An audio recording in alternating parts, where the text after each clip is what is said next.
You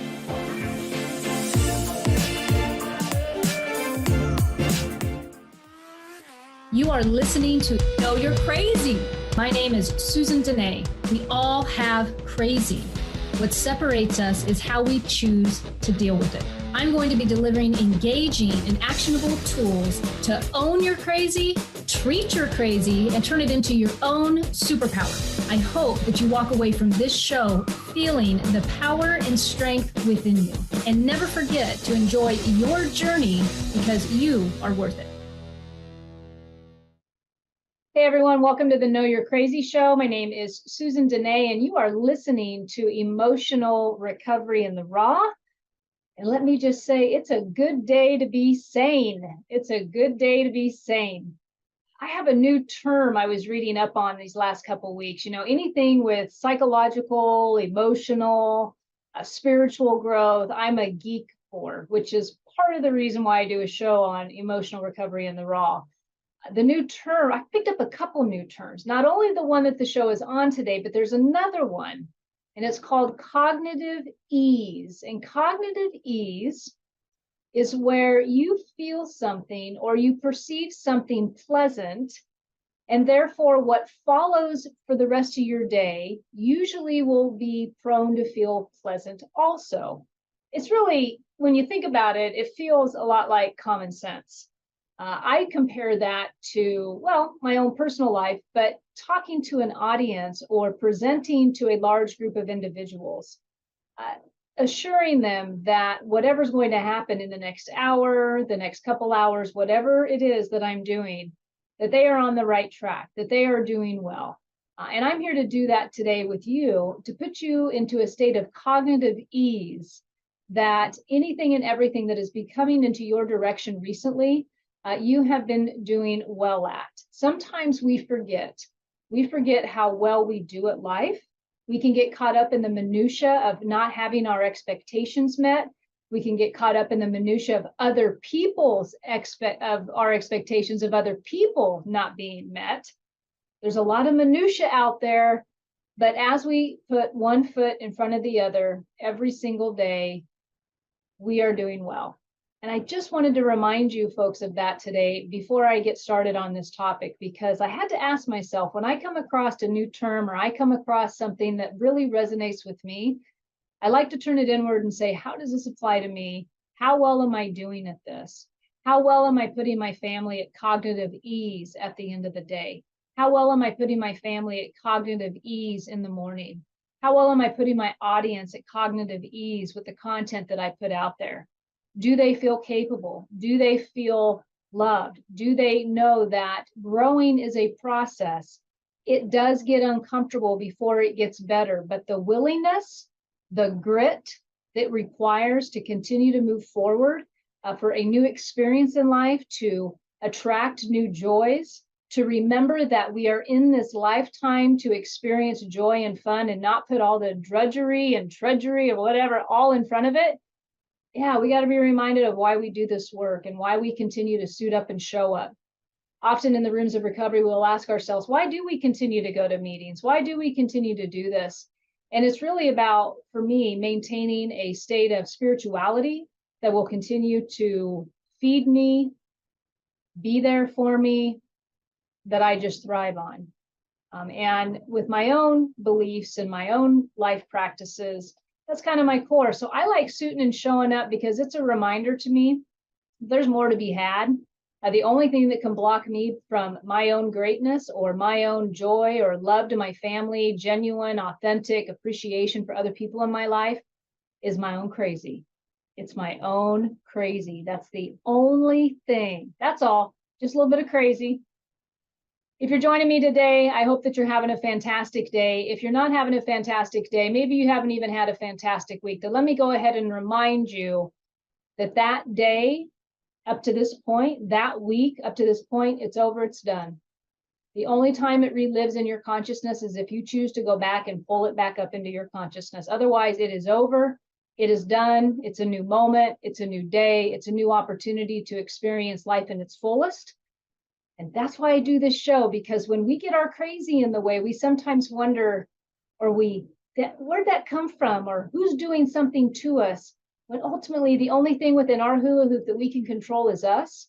The only thing that we have access to is us. The only perception that we can absolutely influence is us. We may think that we have a lot of influence over others, and we might to a certain degree. But as you've heard me mention before, everyone is living their life based on their own life experience, their own outings with other people, their own traffic that day. We can't think that we absolutely control others in our lives. Otherwise, we're doomed for failure. Today, I'm talking about another great term that I did not create. It was given to me this week over some work that I was doing. It's called SAD-MAD. How do you know if you are suffering from SAD-MAD? Do you have someone in your life that has tremendous potential yet can't seem to apply common sense to their life choices? Do you feel you are left picking up the pieces of their inaction? This person might be someone you love or at minimum respect, and that is why it is so hard to be angry. You have been tolerating their choices and behaviors for so long that you yourself justify why you just don't remove them from your life. If this sounds like you might be experiencing SAD-MAD. You are angry yet numb to the pain of prolonged inaction in somebody you care about. You wish they could, quote unquote, just get it. And when they don't, you don't necessarily scream and yell. Instead, you bury the disappointment within and do your best to move on. On today's show, I'm going to be going into details about SAD-MAD, how to identify it, how to deal with it, and once and for all, how do you get rid of it? So what is SAD-MAD? I put together a definition of SAD-MAD, and I was pulling from different emotions that we have, different life experiences we've had. If you've been following or listening to me for a while, you know I've done a lot of shows on relationship communication, expectations, behaviors, and all of the above. So here's the definition of SAD-MAD. Feeling highly disappointed in someone who seems to have apparent abilities to enable a change within their own behaviors. As a result of their unwillingness to apply a healthy effort towards their emotional welfare, you or someone is left picking up the pieces of responsibility left in their trail of inaction.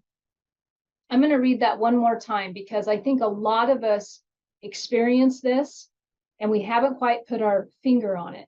You know, one of the things that I think allows me to work with many of the people that I've worked with over the years is I have an ability to kind of pick apart the big stuff into the little tiny feelings and emotions and thoughts that we have.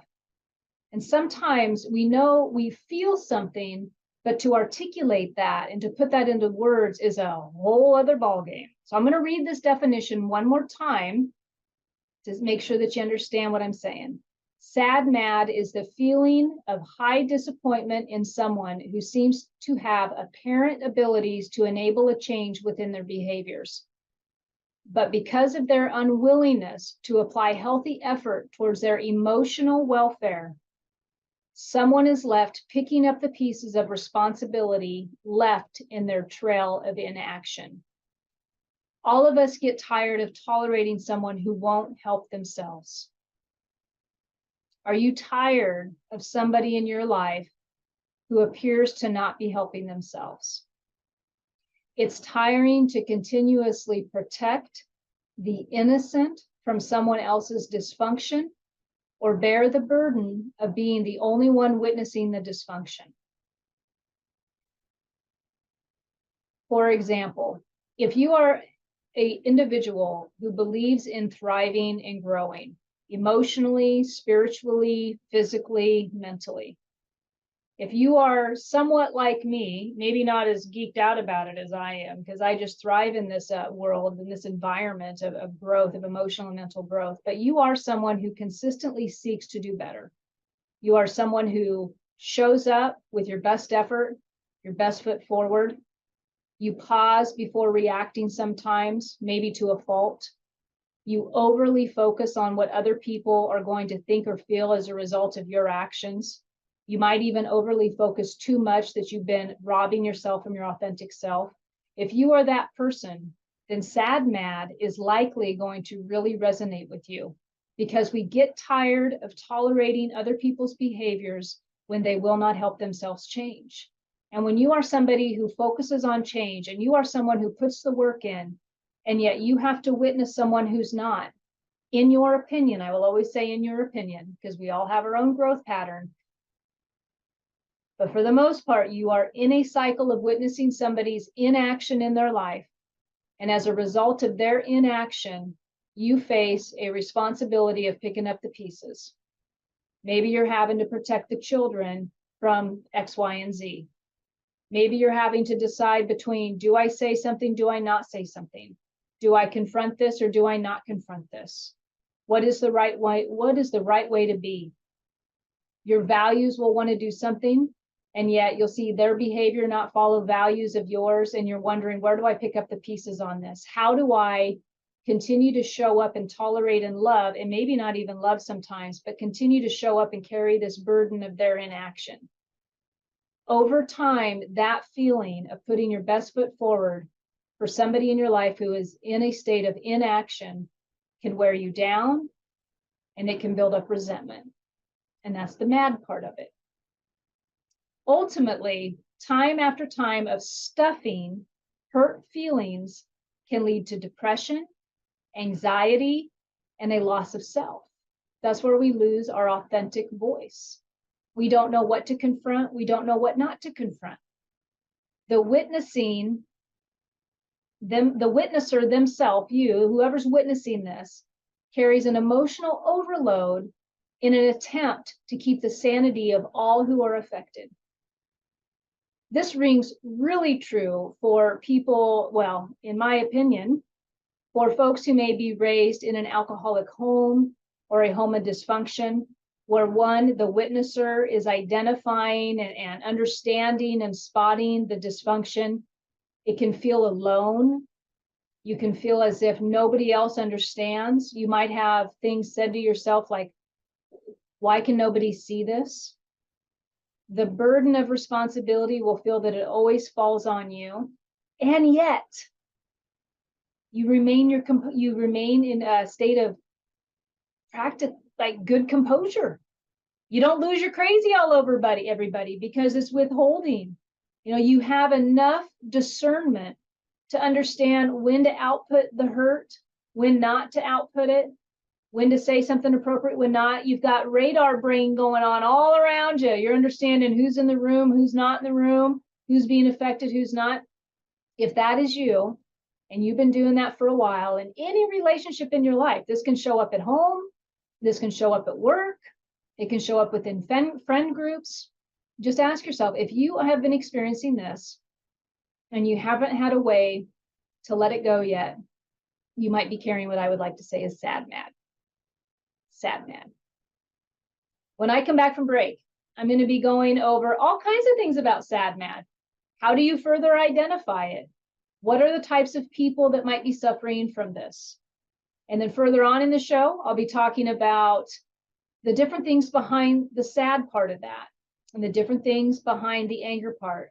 And in the last part of the show, I'll be giving you tools and tips in how to get started to relieve yourself of this, even when that person is going to still be in your life and continue to be in life. How do you remain happy in this state with those type of behaviors of other people in your life?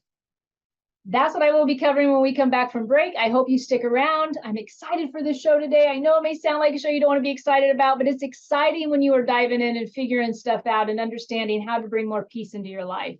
And that's what we're going to talk about when I come back. All right, be back shortly.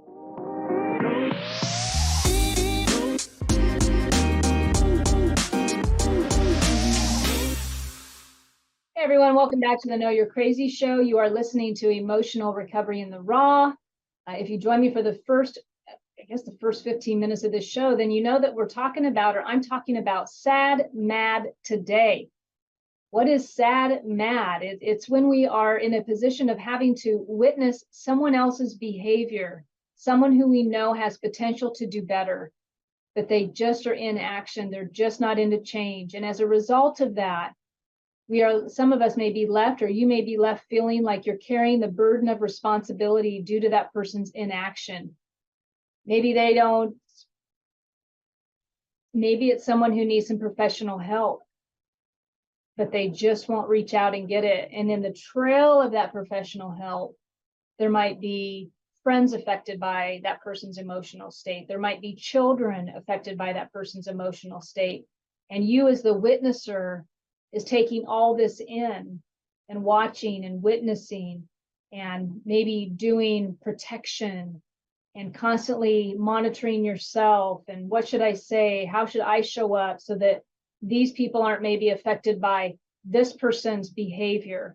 In the world of recovery, some of us who have grown up in dysfunctional homes, this can be very classic, where one is taking the protector role, the controlling mode, trying to protect the environment from a particular behavior. Maybe in that world, it'd be the alcoholic's behavior. Maybe, and that's like, it can be an extreme version. This stuff can go on just based on people you're just disappointed in somebody. Maybe you're disappointed in somebody at work. They've got a ton of potential, but they continue to not apply themselves and they continue not to show up. And they're super sweet. They're really nice. And you want to get angry, but it's just like this constant state of tolerating a behavior. And over time, especially when it's a loved one, it hurts the heart. It hurts the heart. And when it hurts the heart over a period of time, that's the sad part of it. That's the sad part of it.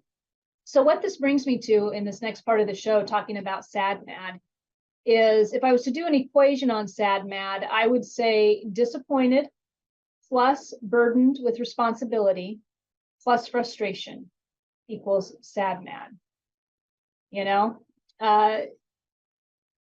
Who might suffer from sad mad? Who might suffer from sad mad?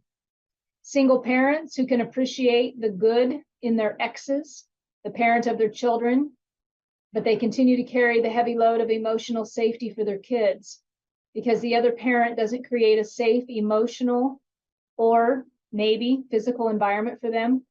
A single parent who chooses the high road and doesn't speak negatively about the other parent in front of the children, yet is burdened with carrying the consistent disappointment.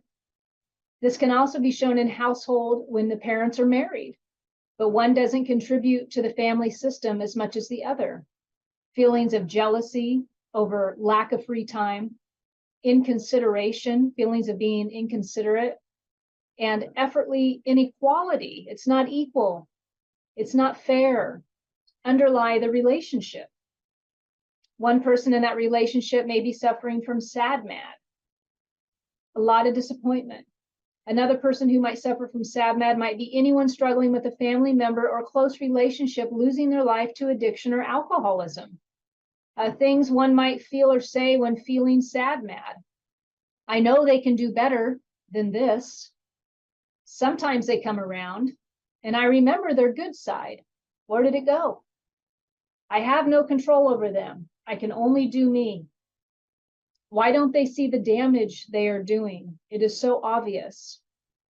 Sad mad can result from continuously witnessing the emotional pain experienced by someone relationally close to you. Children come to mind, while simultaneously knowing someone else's actions, the adult, contributed to their emotional strife. A longer duration of the problem will fuel sad mad. There's a difference between justified anger. And I will tell you, being in the world of recovery, I can't even afford to be justifiably angry because I get too righteous about it. It feels too good to be justifiably angry. If I experience it, I don't beat myself up over it. I just tell myself, this has got to be temporary. I understand I obviously feel frustrated, extremely frustrated over somebody else's behavior or of even a situation. And I can usually, justified anger can be out loud. It can be in the moment. It can be obvious to me, but it's like a spurt of anger. It's the kind I might swear over, get angry about, out loud angry. Sad mad is like a little crawl of irritation and frustration and unmet expectations of somebody else over, here's the key thing, over a period of time. It grows like mold and the sour cream in the refrigerator. It just grows over time. And then one day you realize you feel so depressed, you might feel hopeless, you don't know how to communicate maybe to anybody who's involved with this other person's behavior, and you just run out of steam. It's not necessarily the individual's behavior in the moment, one particular day, that gets you to that level of feeling hopeless or to that state of hopelessness. It's the continuation of witnessing that other person's behavior over a period of time. I mean, we get worn out. Don't you get worn out with dysfunctional behavior in somebody else? You know, I mean, we're all trying to be politically correct, and there's so much information out there right now on being spiritual and just go meditate. And we're like, yeah, but so-and-so is a real asswipe, right? Like, we just get tired of being tolerable. I mean, do I always have to cushion the blow for people? Do I always have to put the baby bumpers on my verbiage? I mean, what the hell? You know, we get tired of that. And so do you hear all that tiredness? And we just want to yell sometimes. And sometimes we find weird outlets for our anger. You know, maybe I don't even know. Maybe we slam doors in the house. Maybe we throw temper tantrums. I don't know. What do you do when you get angry? But we get so pent up and we get so tired. If you are somebody with a behavior, I just got to tell you this right now. We all have behaviors. We all have behaviors that people around us are probably like, I really wish you didn't do that. They're there. You know, they're there. So we all have these behaviors, but we get tired of tolerating other people's behaviors that hurt us, that make us have to, feels like it makes us have to find justifications for their behaviors to other people. We just get worn out. But if you're somebody who's been worn out over a period of time because you've been protecting somebody from their own consequences due to their own inaction, but you love them, you don't want to see them get out of your life. But boy, you are disappointed in their behavior, and you're carrying that emotional load every single day or every interaction. Maybe the interaction is every other week. Maybe it's once a week, but it's a consistent, like it's like a bad relative who just keeps showing up on the doorstep. And you're like, oh my God, they're here again. But it keeps revisiting. And over time, it becomes really disappointing and really sad to witness the suffering of other people in your life if you've got one of these people in your life that just don't get it, right? At least in your opinion. And I like to say to be careful about, you know, they just don't get it, because everything is always going to be determined based on our own perception. My expectations of you can only be my expectations because they would make sense in my world. But whether or not they make sense in your world, I have no idea. And so the sad mad can result from continuously witnessing the emotional pain experienced by someone relationally close to you, right? Just a reminder, while simultaneously, you know, they continue to do seeming damage to the relationships in the family unit or in life. Family relations, you know, we're part of a system. Change is part of that system. And when everyone can feel the impact of that. And when there's a behavior within, and I'm going to stick on the family unit here for a moment, when there's a behavior within the family system, whether that family system is divorced, still married, whatever that family system is, but when there's a behavior that is in the family system that is hurtful, what happens is everyone has to adjust to that behavior. So 2 questions for you. 1, do you have that within your family unit right now? And it's okay if you do. Here's a second question. Are you the one that has the behavior? You know what I'm going to say next. If you're tuned into this show, you know I don't let you off the hook. That's not my job. That's not what I do. That's not who I am. Because I'm consistently looking for, how can I grow? How can my audience grow? And it's by taking an honest look within ourselves and saying to ourselves, Who am I? How do I show up? And how am I impacting others in my life? And so if you're somebody with the behavior, whether your behavior is avoidance, maybe your behavior is you're constantly all about you, running and gunning constantly. You're not looking around to see how that is affecting the family unit because you just think you continue to do the right thing, but you're a busybody. If that's you, it's okay. But there is a behavior that is holding the family hostage a little bit. And so when I get back, I'm going to talk about what do we do with those behaviors? What do we do when the behavior is affecting the family unit on the other side? It's somebody within our family unit that's doing it. What do we do about it? How do we change that behavior?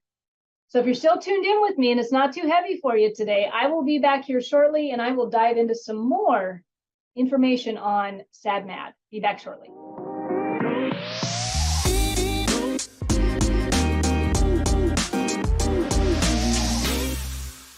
Hey everyone, welcome back to the Know You're Crazy show. My name is Susan Denee and you are listening to Emotional Recovery in the Raw. Today's show, I'm talking about SAD/MAD, the feeling of being disappointed with someone as a result of their inaction in some particular area. Usually this is going to be in a relational context with family. Could also show up at work, however. But you're disappointed because due to their inaction, you feel as if you are left picking up the pieces of responsibility. And as a result of this, you are often frustrated, but you know enough to know to not blow up and lose your mind. But over a period of time, having to continually tolerate almost the intolerable, you get worn down and you might be carrying some resentment. It's not an out loud, righteous anger, resentment.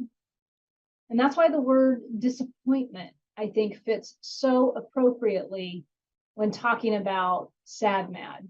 Before I went to break, I talked about a couple different scenarios or types of people who might experience SAD/MAD. Single parents appreciating the good in their exes, yet continually witnessing how their choices might be emotionally upsetting to the children, having to play the go-between, what to say, what not to say, what to show, what not to show, trying to navigate those waters with the full motive to be in the best intention for the children, but taking on a lot of emotional responsibility and burdening thoughts and actions of the other person can show up there. It can show up with a family member who's struggling with another family member who's not sober, who you want to get sober. You've got an active alcoholic or addict in your life. You see the choices they're making. You remember who they were when they were younger or whenever. Maybe they're not younger, but you remember who they used to be. And it's just a continued disappointment to see them not be able to get clean. And your heart hurts for them. You might deal with somebody who you're living with who could be a recovered alcoholic or a recovered drug addict who just doesn't continue to grow. Therefore, their character flaws pop in more often than not. And it's just disappointing. You love them, but it hurts your heart a little bit. But because the behaviors kind of resurface, even though the drug and the drink are gone, you realize that you don't want to do anything to upset them. You love them, but it's really hurtful. The thing about SAD/MAD is it's a constant feeling of tolerating over a long period of time where you are feeling like the one who is burdened with the responsibility to clean up the mess. Symptoms of SAD/MAD, if you're, and I'm going to say suffering from it, because when you're in this state, it's really quite uncomfortable. And it takes away your energy. It's like you can be having a bright sunny day and then guess what? Your perpetrator does something and now it's drama is on. And once again, you're faced with having to confront it, but not really confront it. Be appropriate, use your discernment. It's work. It is really work. The symptoms of SAD/MAD over a period of time, you might do some of the following. Withhold communication from someone who continually disappoints you through their lack of appropriate behavior or present awareness of the relationship damage that they're doing to others. You give up talking to them. You withhold the communication. You choose not to confront what's going on. And because SAD/MAD happens over a long period of time, it's more of, like I said, the mold growing on the yogurt in the refrigerator. It kind of takes a little time to get some momentum there. But because of that time, the reason why it takes longer than you'd like, or you wake up one day and you feel like this is what's going on with me, is because when we choose to withhold our communication, We ultimately are trying to affect the outcome of what that other person may do with the communication or not do with it. So we withhold it. And why would we withhold communication from somebody whose behavior is inappropriate? Because we want it to play out a certain way. Let me say that again. If you withhold communication within your relationships, especially with somebody who continually disappoints you, you're withholding that communication because you're trying to affect the outcome of their behavior. You want that outcome of that behavior to turn more like what you would like to see. If you risk communicating with them, then the chances are they may not respond like you want them to. And then what? Maybe that last little dwindle of hope that you've been keeping in your back pocket might go away. It might, but what if? What if? What if it changes the course? What if it changes the dynamics? When I was talking about the family unit and how it gets impacted by this, the one thing that I didn't get to before break, but I will share with you now is when we are all being impacted by the behavior of somebody else, and it can be I'm not talking about abusive behavior. There is a place for that conversation. I'm talking about the behavior that's not abusive, but it's not all that, and that either. There's like this in between, this toxic behavior that we can all get into, whether it's us or somebody else. And when that goes on for a prolonged period, especially within a family unit, and I'll even say a work environment. I mean, I've worked in a work environment for a long time where we had some pretty toxic behaviors. But what happens is people change their roles. All of a sudden, one person who's used to behaving or doing something in the house or at work will start doing something else. Somebody will have to compensate for the lackadaisical effort. Somebody will have to communicate maybe in a certain way because the person who's doing the behavior isn't communicating. So the roles shift. And when roles start shifting, that starts changing the environment. And so what happens when environments change? Everything becomes uncomfortable. So if you've been withholding communication for a while, and your environment is what it is, no matter where that environment is taking place at, just be cognizant that for a period of time, if you decide to start communicating, I'm going to help you with some tools towards the end of the show, you will start to disrupt that environment. Oh, I just thought about some school stuff growing up. The ecosystem is going to be impacted significantly if you decide, I've been doing this and I've been withholding communication and I would like to change that. And I will give a couple tips on how to get started with that change, but you will affect the environment in which you're around. So for extended period of time, a symptom of SADMAD is somebody who withholds communication from someone who continually disappoints them. And that someone has a behavior that is somewhat emotionally damaging for different reasons. I'm not talking about outright verbal emotional abuse. I'm talking about not having a partner in a marriage because they're not participating enough with the children, or having a superior at work not hear you when you talk and take control of all the meetings, but you feel like you don't have a voice. I mean, there are different reasons why we would withhold communication or feel disappointed in somebody's behavior. It'll come across as the other person just doesn't seem to care about change. Someone might experience SADMAD with a narcissistic behavior if they've got one of those in your life. Somebody who is, and here's the definition of that, of a narcissist, a person with excessive interest or admiration of themselves. That's extreme. Can't get past them to even know that there's other people being impacted by their behavior, to even open up the possibility. But yet the communication can feel manipulative in a way. And I've talked about passive aggressiveness on other shows where it leaves you feeling shame when really you've done nothing wrong. There's lots of different reasons why we may withhold our communication in regards to some of these relationships. But another symptom of SADMAD, kind of in that same ballpark of withholding communication, is we just always avoid confronting the repetitive inappropriate behavior. We don't confront it. I will give you an example. So I've been sober for 21 years. I work with many women in recovery. Many women have for years. I coach people in recovery. Okay, this is what I do. They will have somebody in their life who will be an alcoholic. That person may have been sober for a while. And now the person I'm working with will think they're using again or they're drinking again. We are in recovery. We talk about this all the time. We've got tools. We got a playbook. We got coaching tips. And when I ask them, did you ask them if they relapsed? 99.9% of the time, they would tell me no. Someone who has the complete toolkit at their disposal, somebody who has been impacted by the very thing, has recovered themselves by the very thing. When it comes to confronting individuals about something that we intuitively know is likely true, we will avoid the confrontation for fear of. And what I think, this is my own opinion, a lot of times our motive in withholding the confrontation really does come out of love and concern for the other person. What if we're wrong? What if I'm misinterpreting this behavior? What if I say something wrong and I hurt their feelings? That's a big one. That's a big one. A lot of times working with individuals, what comes out is they're really scared about hurting somebody else's feeling. And so because of that, they withhold and they avoid communication. These are big-hearted folks who just want to, love and be loved. And yet we all are human. We will, no matter how loving we are, no matter how compassionate we are, no matter how empathetic we can be, we will likely cross paths with somebody in our lifetime that we have to confront something on. If you have that person in your life right now and you have avoided confrontation, it's okay. You get to ask yourself why you're not confronting the behavior.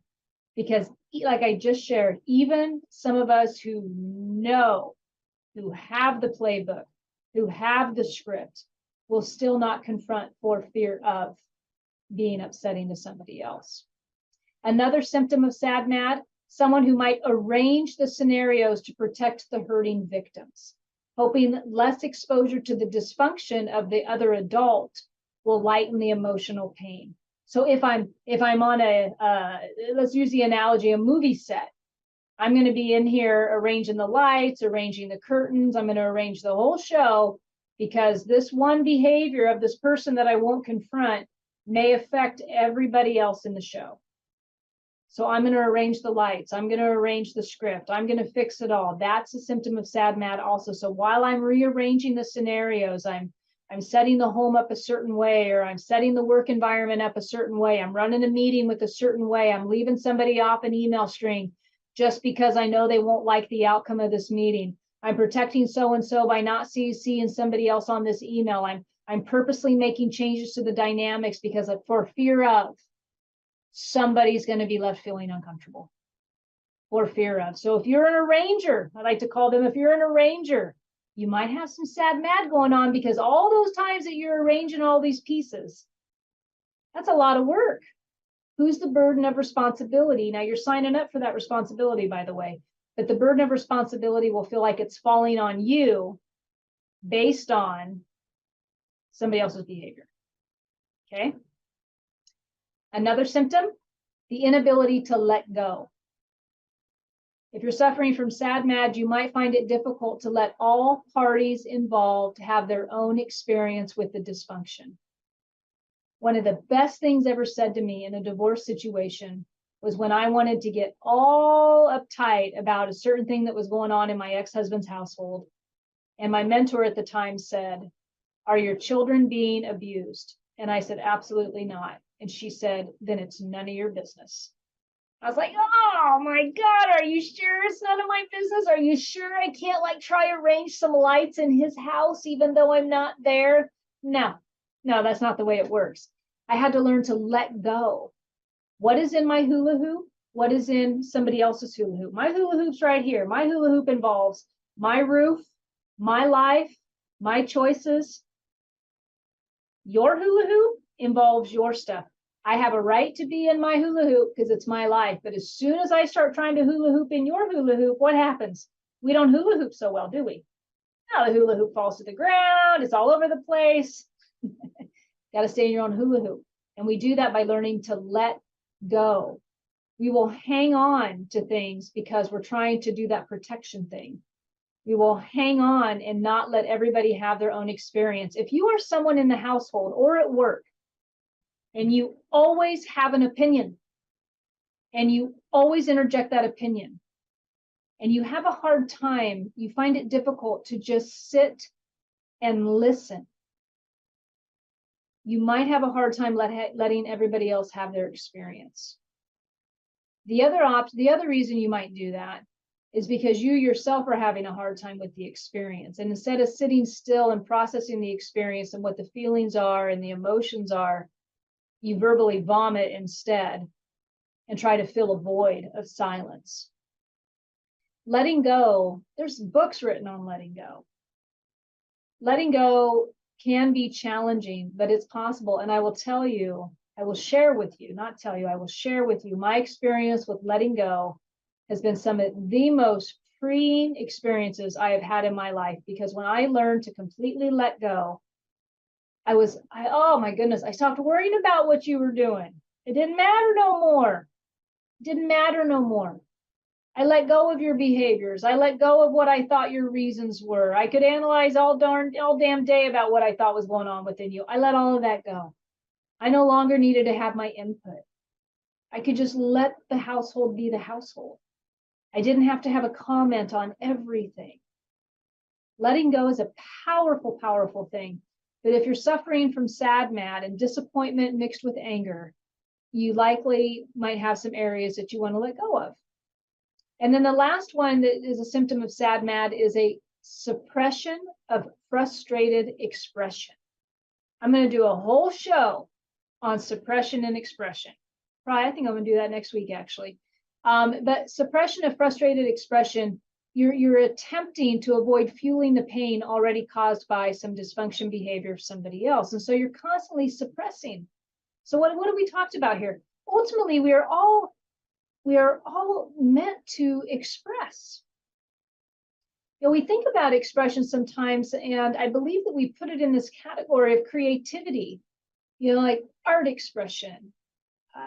We can write a book and express, but each of us within our own ecosystems of relations, in our own relational ecosystems, have an opportunity to verbally express how we feel.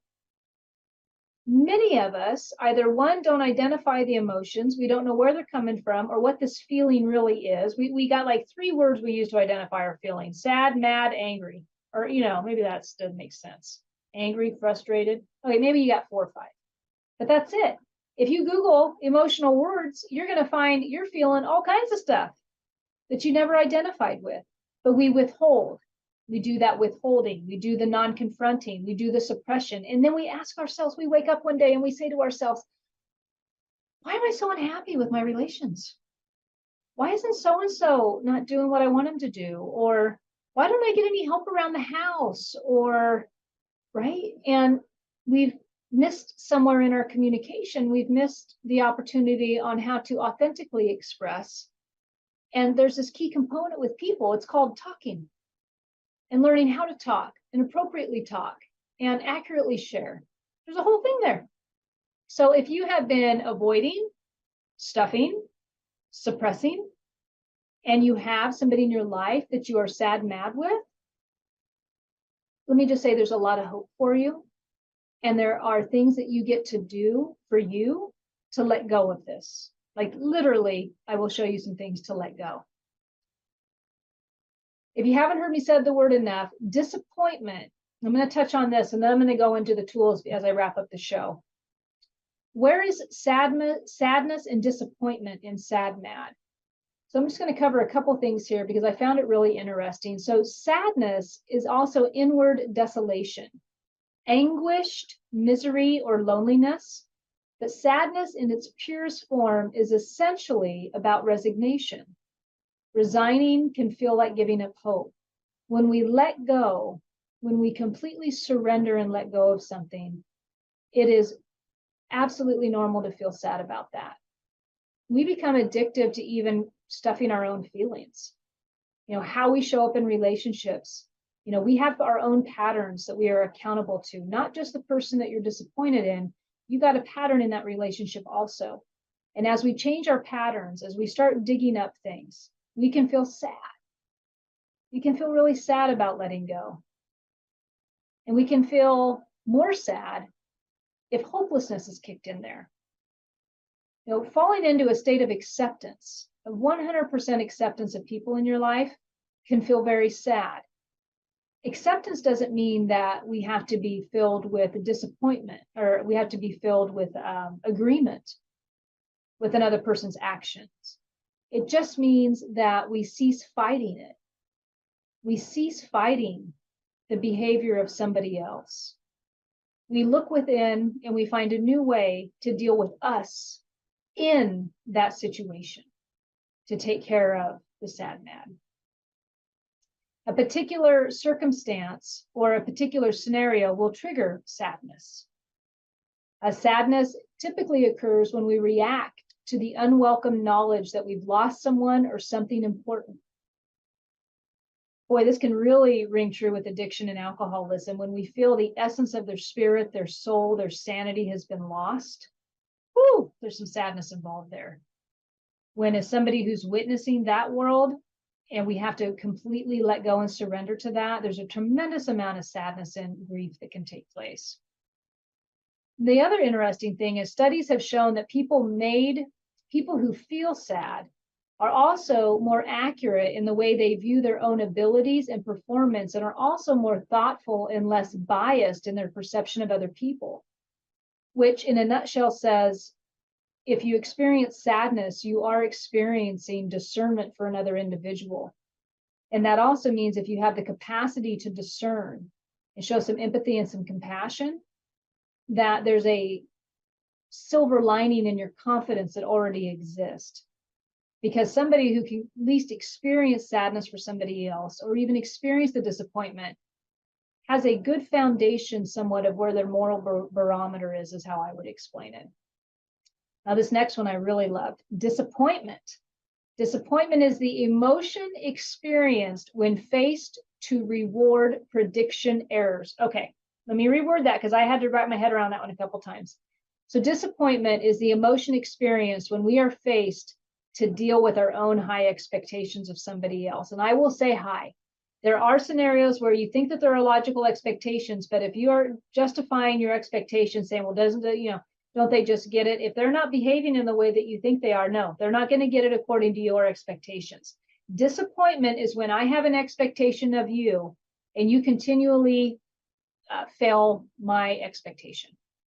And if I love you, if you're somebody important in my life, that is really where sad mad comes from. I am super disappointed and hurt because I had an expectation that you were capable of more. And unfortunately, based on your behaviors and actions, it's showing me that you're not. There's sadness involved in that, there's letting go in that, and there's acceptance in that. Okay, now, here we go. Here's your tools of the trade. Here's a couple tools to help you if you are wanting to turn your sad mad around. Let me remind you as I go into these last 3 minutes of the show, that if you are looking for individual one-on-one help in discovering some more about your relations in your life, you want to look on some emotional elevation in your life, you want to gain more clarity, influence in your relationships, communications. If you're a couple who could really use some breakthroughs with one another so that you can vision your future and make changes for your future, reach out to me at my website at susandenee.com. I've got a couple strategy session assessments on there that you can fill out. Would be more than happy to work with you. I want to get that out because I'm down to like almost less than 3 minutes to give you these tools. And so when I throw these tools out, you can always rewatch this and write them down, but it may go pretty quick. But this is the essence. If you are a willing individual, it only takes me 2 minutes to deliver these action steps because you'll take them. So how do you recover from sad mad? Number one, you're going to admit that you're feeling disappointed and angry with somebody. For doormats, this means permitting yourself to feel angry towards them. You must acknowledge that you are angry and disappointed in somebody to do anything about it.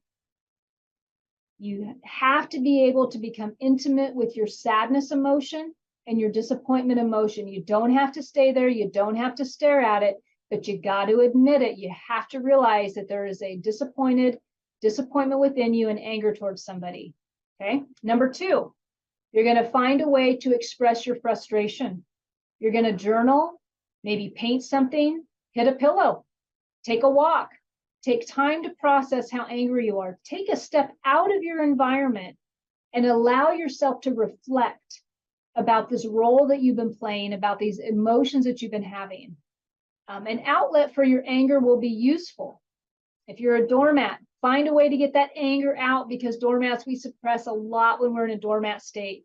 If you're a bulldozer, go to the gym and hit a punching bag. Hell, if you're a doormat, go to the gym and hit a punching bag. But that's the kind of thing, get the energy out of you, find a way to process. And number 3, why are you disappointed?